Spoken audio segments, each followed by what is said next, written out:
तो काफ़ी सारे कमेंट आ रहे थे बच्चों के व्हाट्सएप ग्रुप, टेलीग्राम और वीडियो की लिंक वगैरह में कि सर डीएसएल एमएल की या फिर डॉट नेट टेक्नोलॉजी की इम्पोर्टेंट क्वेश्चंस वाली सीरीज़ कराइए। तो उन्हीं के आधार पे जब बच्चे ज़्यादा कह रहे थे, तो इसीलिए मैं आपको ये वीडियो बना रहा हूँ।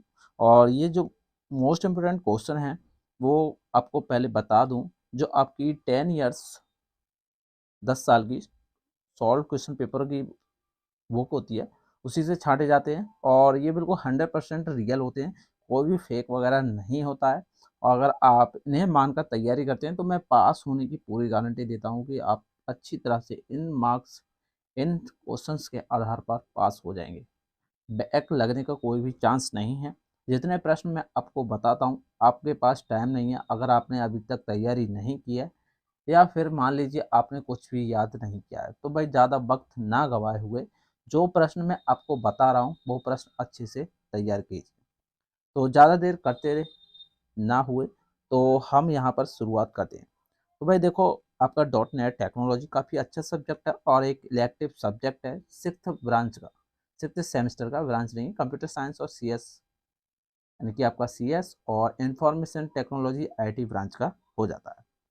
तो इसमें पहला जो आपका सिलेबस तो ज़्यादा नहीं है इसमें, और उसी के आधार पर हमने यहाँ पर क्वेश्चन नोट डाउन किए हैं। तो पहला प्रश्न आपका इसमें से ये बनता है कि नेट फ्रेमवर्क क्या है, इसका विस्तार पूर्वक वर्णन कीजिए। देखो, जो प्रश्न मैं आपको बताता हूँ पूरा प्रश्न होता है, यानी कि पूरा प्रश्न आपको याद करने की जरूरत पड़ेगी। नेट फ्रेमवर्क क्या है, ये इतनी डेफिनेशन हो गई, इस कैसे वर्क करता है, इसके वर्जन कौन कौन से हैं, और ये इसके लाभ, हानि, उपयोग, विशेषताएँ, ये सारी चीज़ें आपको क्वेश्चन में लिखनी पड़ती हैं, तभी आपको 5 नंबर मिलते हैं। तो अच्छी तरह से आपको ये क्वेश्चन नोट कर लीजिए सारे स्टूडेंट। अच्छी तरह से आप प्रिपरेशन कीजिए इन्हीं क्वेश्चंस की। उसके बाद यहाँ पर सेकंड क्वेश्चन है आपका, यूनिफाइड क्लास का वर्णन कीजिए। उसके बाद यहाँ पर काफ़ी सारे प्रश्न हैं आपके, जैसे कि तीसरा प्रश्न है, वेब सर्विस क्या है? काफ़ी ज़्यादा मोस्ट इंपोर्टेंट क्वेश्चन है इस बार के लिए। उसके बाद चौथा प्रश्न है, सी प्रोग्रामिंग लैंग्वेज समझाइए। देखो भाई, जो डॉट नेट फ्रेमवर्क है, यानी कि इसमें पहला चैप्टर तो डॉट नेट फ्रेमवर्क का ही है और दूसरा चैप्टर भी थोड़ा है उसमें। उसके बाद आपकी पूरी इसमें, यानी कि पूरे सिलेबस में आपका सी लैंग्वेज भरा हुआ है। तो अच्छी तरह से आपको सी लैंग्वेज समझना है। सी लैंग्वेज अच्छी तरह से आपको इसकी प्रिपरेशन करनी है। जैसे कि पांचवा प्रश्न है, सी लैंग्वेज में डेटा टाइप्स क्या हैं, और छठा प्रश्न है कि सी लैंग्वेज में इवेंट क्या है और इसे कैसे क्रिएट करते हैं।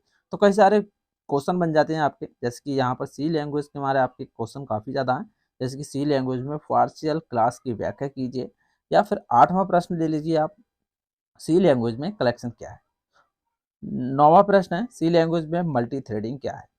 तो ये आपके सी लैंग्वेज के क्वेश्चन आते हैं। तो मैं पहले आपको यही सजेस्ट करूंगा, जो आपका सी हैश टैग लैंग्वेज दिया है आपका सिलेबस में, इसे अच्छे से तैयार कीजिए, क्योंकि यही आपका एक टॉपिक ऐसा है जो कि आपको 17 नंबर से एक्स्ट्रा दिला सकता है, क्योंकि इसमें क्वेश्चन ज़्यादा हैं और आपका टॉपिक भी काफ़ी बड़ा है आपका ये इसमें। और थोड़ा बहुत आप पहला चैप्टर जो है डॉट नेट फ्रेमवर्क का, वो अच्छी तरह से कवर कर लीजिए। इन दो चैप्टरों से आपकी फुल तैयारी हो जाएगी, बस इन्हें तैयार कर लीजिए। उसके बाद यहाँ पर आपका 10वां प्रश्न है, एडीओ डॉट नेट क्या है, इसका विस्तार पूर्वक वर्णन कीजिए। यानी कि डेफिनेशन भी लिखनी है, प्रकार भी लिखने हैं, और लाभ, हानि, विशेषताएं, उपयोग वगैरह भी आपको इसमें करनी है।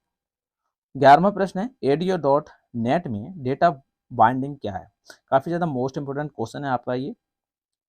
उसके बाद यहाँ पर आपका 12वां प्रश्न है, ASP डॉट नेट क्या है, इसका विस्तार पूर्वक वर्णन कीजिए। उसके बाद यहाँ पर 13वां प्रश्न है, ASP.NET में जो आपका वेब फॉर्म्स होता है वो क्या होता है, इसका विस्तार पूर्वक वर्णन करना है। उसके बाद चौथा प्रश्न 14वां प्रश्न है आपका, डेटा सोर्स कंट्रोल क्या है। ये पिछली बार आपसे पूछा भी गया था, जब मैंने इसको देखा क्वेश्चन को, तो ये करीब यहाँ पर 2016 से लगातार आपके क्वेश्चन पेपर में आता जाता है, तो काफ़ी ज़्यादा मोस्ट इंपोर्टेंट क्वेश्चन बन जाता है। साथ ही साथ मैं आपको कुछ इंपॉर्टेंट बात बता दूं, जितने भी मैंने आपको ये क्वेश्चन कराए हैं, काफ़ी सारे स्टूडेंट बोलते हैं कि सर इन क्वेश्चन से पास हो जाएंगे। देखो, पास होने की फुल गारंटी है, पास होने की गारंटी मैं नहीं दे रहा हूँ।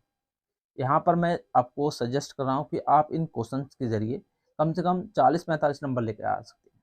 क्योंकि आपको पता है कि आपके एग्ज़ाम में 10 क्वेश्चन आपको करने होते हैं और हर एक क्वेश्चन में, यानी कि ये जो आपका क्वेश्चन पार्ट होता है उसमें 3 क्वेश्चन दिए होते हैं, यानी कि 5 पार्ट जब आप डिवाइड करते हो तो उसमें 5 क्वेश्चन आपको एक्स्ट्रा दिए जाते हैं।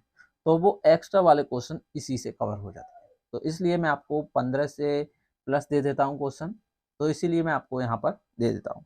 अगर आपका सिलेबस काफ़ी बड़ा है तो उसमें ज़्यादा क्वेश्चन हो जाते हैं, लेकिन आप फिलहाल इन्हीं से अच्छी तरह से तैयारी कीजिए और आपके एग्ज़ाम काफ़ी ज़्यादा नज़दीक हैं, तो इसीलिए आप जल्दी से तैयारी जुट जाइए।